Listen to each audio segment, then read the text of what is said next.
All right, I am going to show you another method to solve systems that have infinite solutions. Okay, I'm going to use the calculator to do it. So you can still solve it by elimination or substitution. With infinite solutions, you get a constant, your variables all disappear and you get a constant equals a constant. That means infinite solutions. And then it tells you to solve in terms of a variable. So when you do that, it is in terms of Z or X or, sorry, I'm trying to get it up here. Okay.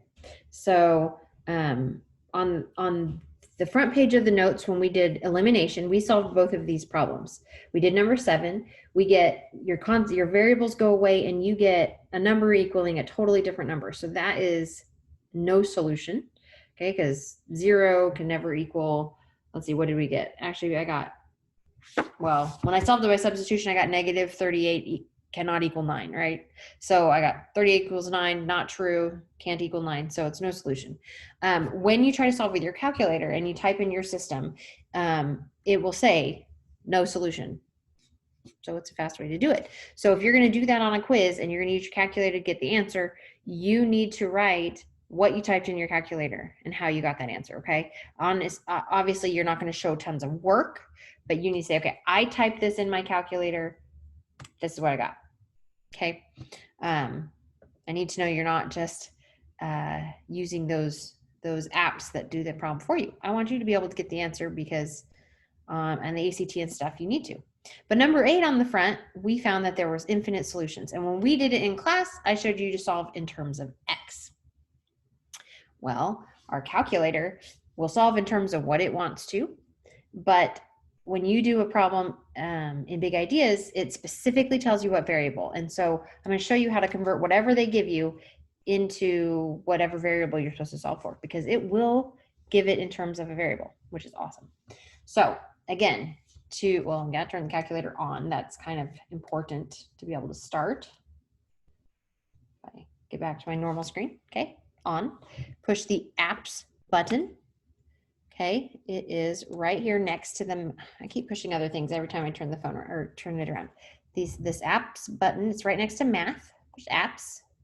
We want number 8. So I'm just going to push 8, or you can scroll down and push enter. I just push 8. All right, we want number 2. We want it to be that equation solver, simultaneous equation solver, because it's got to work for all 3, right? So I want number 2. So I'm just going to push 2, or you can scroll down and push enter. Okay, I still have a 3 by 3. I've already got it set up because I already did a problem like this. If it doesn't, you have 3 equations, you have 3 variables, okay? And then you go to next by pushing the graph button.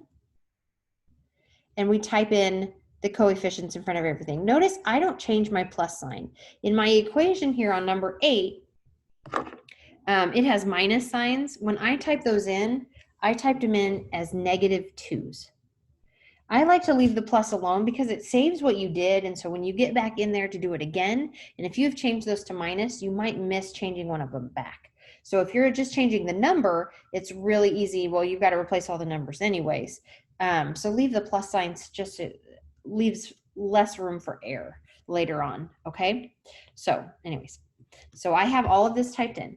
I already typed it in. You can type it in, push enter. After you enter a number, or put in a number. So when I put in this 2 in the first box, you have to push enter to get it to stay in that box. So enter, and then it puts it on the plus sign. You can push enter again, or you can push the over button. But if you enter in a number, you have to push the enter button for it to save it in that spot. All right, so I have everything put in, and now I want it to solve. So see, this solve is right above graph. So I'm going to push graph again. And it gave me my answers. Now notice, it doesn't just give me numbers because it's infinite solutions. Okay, if it was one solution, it would give you the values.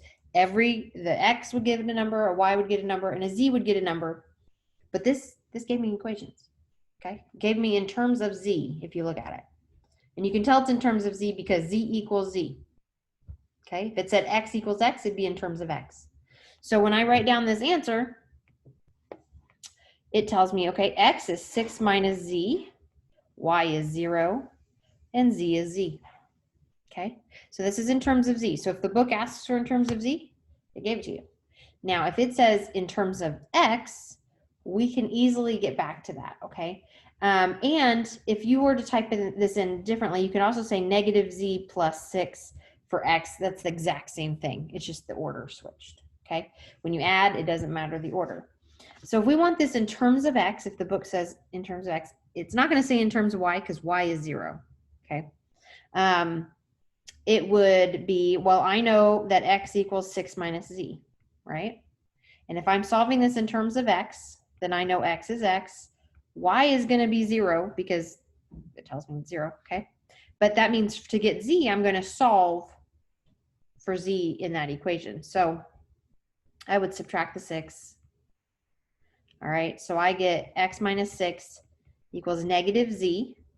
That's not z yet. I saw that negative in front. So I got to divide everything by negative 1.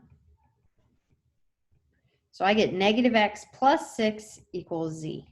Okay, and that is what we got when we did it the first time. So negative x plus 6.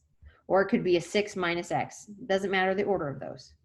Okay, so these are equivalent answers. It just depends what variable it says to put your answer in when you have infinite solutions. Okay, so if it asks how many solutions, even though the calculator didn't say infinite, you know it's infinite solutions because your answer was in terms of a variable. Okay.